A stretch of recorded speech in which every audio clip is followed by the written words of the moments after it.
नमस्कार, मेरा नाम है सौम्या खान और आप देख रहे हैं इंडिया डेली का डिजिटल टाइम। देश भर में पतियों की हत्याओं से जुड़े चौंकाने वाले मामले सामने आ रहे हैं, जो न सिर्फ रिश्तों के भीतर छिपे खतरनाक राजों को उजागर करते हैं, बल्कि शादी और विश्वास की नींव पर गहरे सवाल भी खड़े करते हैं। ऐसा ही एक दिल दहला देने वाला मामला मुंबई के नाला सोपारा इलाके से सामने आया है, जहां चमन नाम की एक महिला ने अपने प्रेमी के साथ मिलकर अपने ही पति विजय की निर्मम हत्या कर दी।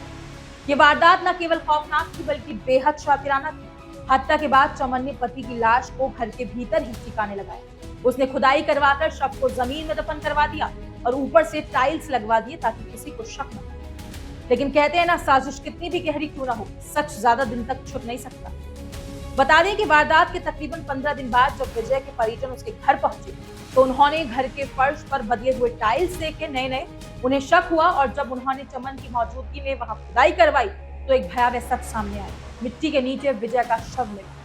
पुलिस ने तत्काल चमन और उसके प्रेमी को गिरफ्तार कर लिया और ये मामला उस वक्त और भी चौंकाने वाला हो गया जब जांच में खुलासा हुआ कि चमन पिछले कुछ समय से पति के मोबाइल से बैंक ओटीपी एक्सेस कर रही थी और उसके खाते से पैसे निकाल रही थी। बता दें कि विजय एक मामूली मजदूर था जो मकानों की मरम्मत का काम करता था। उसकी शादी को करीब 10 साल हो चुके थे और उसका एक 7 साल का बेटा भी था।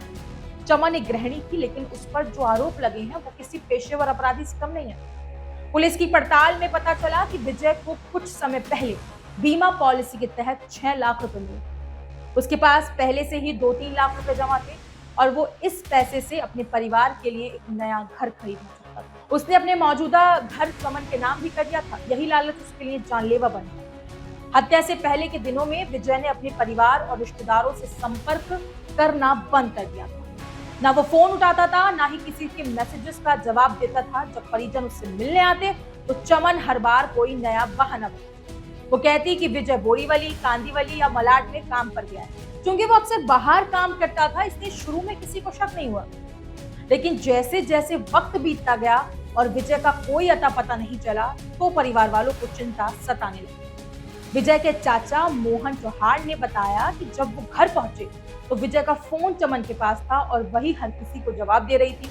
मोहन ने कहा, हमने मलाड, कांदीवली, कुल्ला और बोरीवली जैसे इलाकों में सभी रिश्तेदारों से पूछताछ की, लेकिन किसी को कुछ पता नहीं था। कई बार हम घर गए, लेकिन विजय कहीं नहीं मिला और उसका मोबाइल फोन लगातार उसकी पत्नी के पास मिला। परिजनों को तब जाकर गंभीर शक हुआ जब लगातार कई प्रयासों के बावजूद कोई ठोस जानकारी हाथ नहीं लगी। उन्होंने पेल्हार पुलिस स्टेशन में गुमशुदगी की रिपोर्ट भी दर्ज करानी चाहिए, लेकिन शुरुआती स्तर पर पुलिस ने इसे दर्ज करने से इनकार कर दिया। आखिरकार एक स्थानीय कार्यकर्ता और कुछ राजनेताओं की मदद से पुलिस ने मामला दर्ज तो कर लिया। 19 जुलाई को मोहन चौहान और अन्य परिजन विजय के घर पहुंचे। दरवाजा अंदर से बंद था और घर के भीतर कोई नहीं था। विजय का फोन भी बंद था। पड़ोसियों से पूछताछ में पता चला कि उसी दिन दोपहर लगभग 12:40 पर चमन अपने बेटे को लेकर घर से चली गई।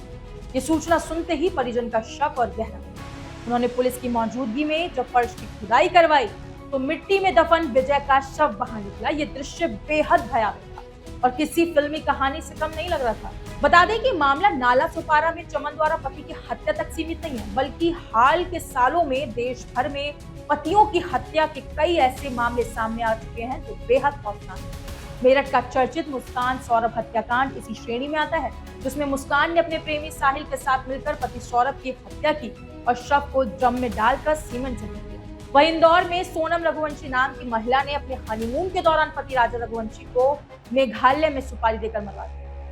इन तमाम मामलों से ये साफ होता है कि आज के समय में प्रेम, विवाह और विश्वास जैसे रिश्ते इस कदर खतरनाक मोड़ ले सकते हैं। ये घटनाएं न केवल सामाजिक चिंता का विषय, बल्कि ये सोचने पर मजबूर करती है कि जब कोई सबसे करीबी व्यक्ति ही जान का दुश्मन बन जाए, तो सुरक्षा और भरोसे की दीवारें कितनी कमजोर हो जाती है। अब देखना यह है कि अदालत इन मामलों में कितना सख्त रुख अपनाती है और ऐसे अपराधियों को क्या सजा मिलती है। लेकिन एक बात तो तय है कि ये घटनाएं समाज के सामने रिश्तों की एक नई और खौफनाक परिभाषा पेश कर रही है। फिलहाल इस खबर में इतना ही। अपनी राय कमेंट सेक्शन में जरूर बताएं और ऐसी ही तमाम हर बड़ी अपडेट के लिए इंडिया डेली को सब्सक्राइब करना ना भूलें।